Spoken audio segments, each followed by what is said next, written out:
Ladies and gentlemen, welcome to the first ever episode of Unhinged Glove Reviews. Today, we're going to be talking about the Everlast 1910 boxing gloves.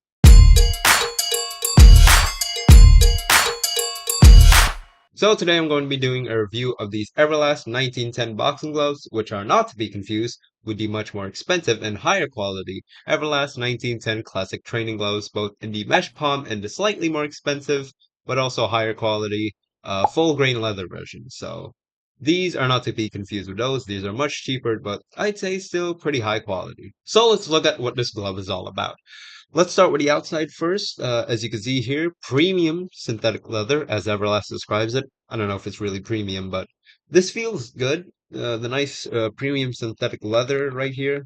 I can pinch it easily, so that's a bit of a downside, but I mean, it's a bit of a cheaper glove. So what do you expect? I was actually pretty skeptical when buying this because the premium synthetic leather didn't look that great in some other people's review photos, but it's a lot better in person.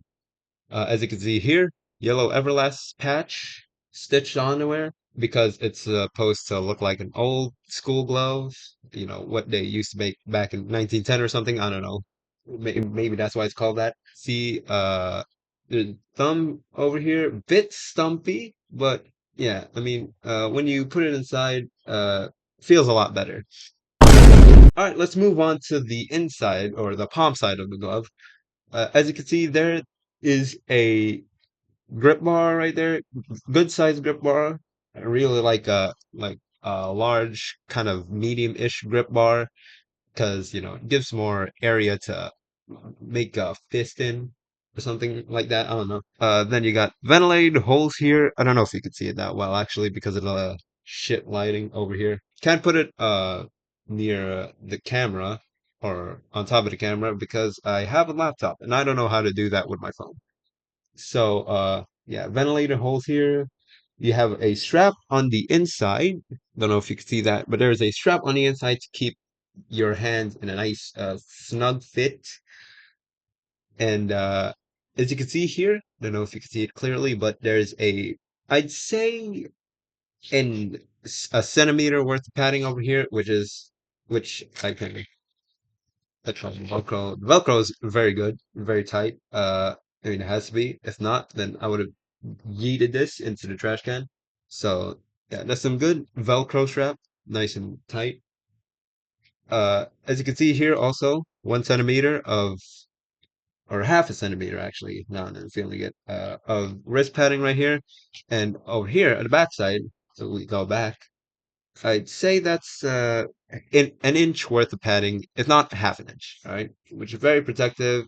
Doesn't stop the glove from being flimsy, though. Tell you what, but still good burst protection. As you can see here, nice cross stitching pattern to keep the Velcro strap in place. This part, the piping, the piping I could say is what could be a bit cleaner. As you can see here, there's a bit of discrepancies. You can see where the piping ends, and they did a horrible job.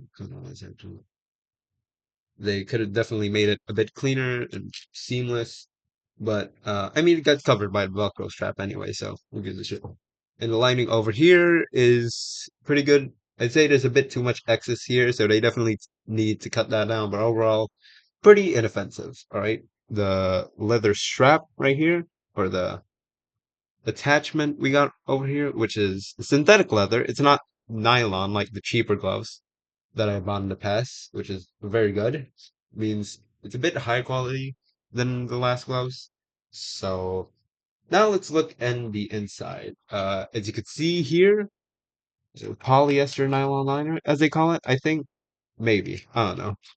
As you can see, there are tags here. It says Made in India. I don't know if you can even read that, but it says Made in India. And then you got the Everlast tag here, obviously. Now let's actually see how they feel. Now, I've obviously already felt these before because, I had to use them to break them in. So these feel pretty nice in the hands. Very nice.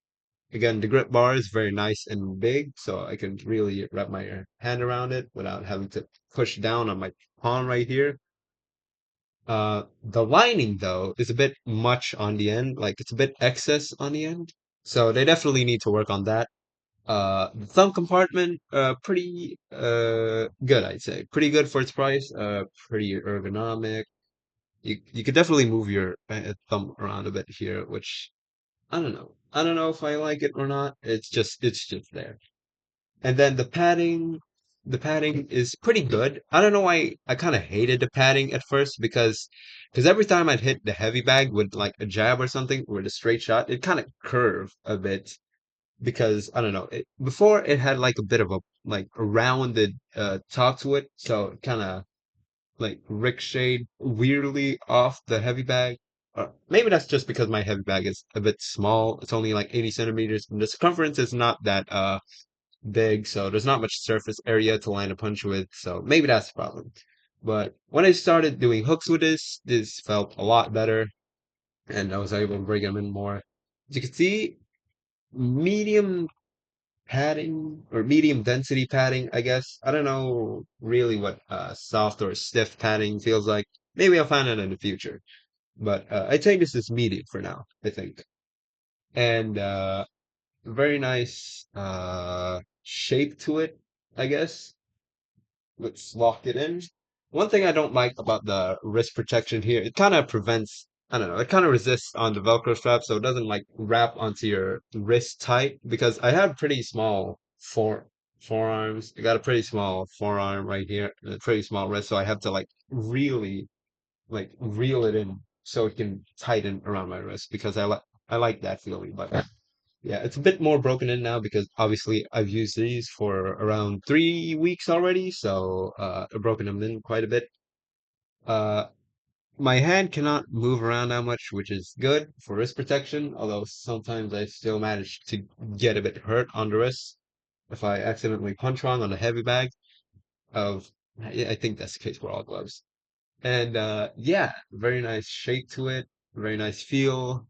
Again, the lining needs to be a bit cut down at the end here because there's a bit of an excess lining that slides around inside. But overall, pretty good. They said this was an antibacterial lining, so it'd be easy to clean, and I've had no problem cleaning these. And the deodorizers really do a good job on drying these quickly, not really getting them that much of a smell. So that's definitely a good thing, right? And I can tell the lining on here is definitely going to last longer than some of if not all of my old gloves, because my old gloves were, I don't know, they were fake gloves of like big brands. Fun fact, my first ever pair of boxing gloves that I've ever bought were fake Everlast gloves, which if you're Filipino and you've bought those gloves before, you know damn well what they look like. They usually come in black, red, and blue and have these fake Everlast patch on it, which is black and kind of like looks a bit old school. And then they have like this big ass Everlast logo on the like front of the glove right here. You know exactly what I'm talking about if you're Filipino. Let's be honest, we all been there before. But these are a definite step up, I'd say. These are definitely good, high quality for the price. And I'd say these are going to last me a long time. Oh yeah, I forgot to mention, these are actually 14 ounce. So yeah, that kind of explains the pretty big build of this. And 14 ounces are usually good for speed training and in some cases stamina and endurance training. Because when I tried doing even like 6 rounds of these, which is nonstop punching, boy, I felt gassed after the third round. Because one weird thing is that these 14 ounce gloves, they don't really feel that heavy, but then you start punching a lot with it. And then suddenly your muscles just fatigue so much faster because these are 14 ounce, obviously. Compared to when I had 10-ounce gloves on, I could go full 12 rounds with just nonstop punching. These I can't even last 6, all right? So these would definitely help increasing the muscular endurance and as well as stamina. And I mean, it's primarily used for speed training, so yeah, you'll be a lot faster if you use these more. And yeah, I say that's basically it for these Everlast 1910 boxing gloves. What do I rate these out of 10? I rate them a good 8 out of 10 for now. I feel like these are definitely good for beginners. Definitely better than some of the cheaper boxing gloves I've seen on Lazada. And that's going to be it for today's video. Hope you guys enjoyed it. Make sure to like and subscribe for another episode of Unhinged Glove Reviews.